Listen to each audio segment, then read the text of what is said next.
यसु मसीह बतौर इब्ने आदम या son of man.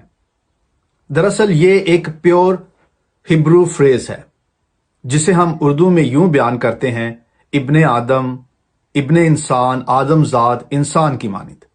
कुछ मुफस्सरीन का मानना है कि ये एक लक़ब है जो यसु मसीह की बशरियत को जाहिर करता है, लेकिन दूसरी जानिब ये हकीकत भी है कि यसु मसीह ने इस फ्रेज को लक़ब से ज्यादा अपनी पहचान बयान करने के लिए इस्तेमाल किया है। जब हम पहचान की बात करते हैं तो इसमें उसके आसमानी होने की पहचान का ऐलान है। इस फ्रेज की अहमियत का अंदाजा इस बात से भी लगाया जा सकता है कि यूनानी मतन में सेइंग ऑफ जीसस में तकरीबन 80 से ज्यादा मर्तबा इब्ने आदम आया है, जबकि तौरेत में 100 से ज्यादा मर्तबा ये अल्फाज देखे जा सकते हैं। लेकिन यसु मसीह के लिए इब्ने आदम यूनिक या मुनफरिद अंदाज में इस्तेमाल हुआ है। क्योंकि ये खास यहूदी फ्रेज है, सो इसलिए ये देखना होगा कि यहूदियों के मुताबिक कौन है इब्ने आदम, किसके लिए वो इस लक़ब को इस्तेमाल करते थे। पहली सदी के यहूदी ये मानते थे कि इब्ने आदम नजात दहिंदा है और खास कर यहूदियों को नजात देने के लिए आसमान से आने वाला है, जो आसमानी बादशाही को कायम करेगा। सो आसमानी बादशाही का तस्वुर इब्ने आदम से इसीलिए मंसूब किया जाता है। खास दानियल की रोया में उसके 7वें बाब में 4 हैवान जो बनी इसराइल के दुश्मन हैं, उनके मुकाबिल जो जाहिर हुआ है वो इब्ने आदम है, सन ऑफ मैन है। और वहां जो अरामी फ्रेज इस्तेमाल हुआ है वो बार अनाश इस्तेमाल हुआ है, जिसका अंग्रेजी में तर्जमा होगा one like a human being, यानी एक इंसान की मानिंद या कोई इंसान या इब्ने आदम।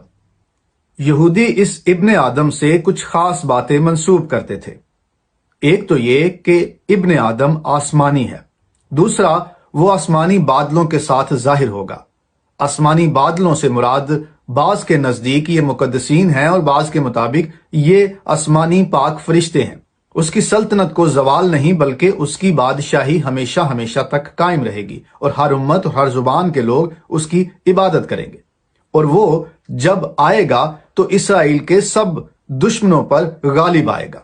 मजीद इस बारे में यहां तक भी कहा गया है कि ये इब्ने आदम की मानिंद जो आसमान से जाहिर होगा, ये पहले भी कई बार जाहिर हो चुका है और इसे पुराने अहदनामा या ओल्ड टेस्टामेंट में देखा जा सकता है। मिसाल के तौर पर बुजुर्ग इब्राहिम का जिस आसमानी हस्ती से मकालमा हुआ सदूम और अमूरा की अदालत के हवाले से, ये वही इब्ने आदम है। आसमान से नाजिल हुआ और मिस्रियों को शिकस्त देकर कौम इसराइल को आजादी अता की।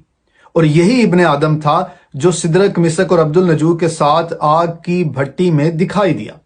अहद अतीक में और भी कई मकामात हैं जहां पर इब्ने आदम को देखा जा सकता है।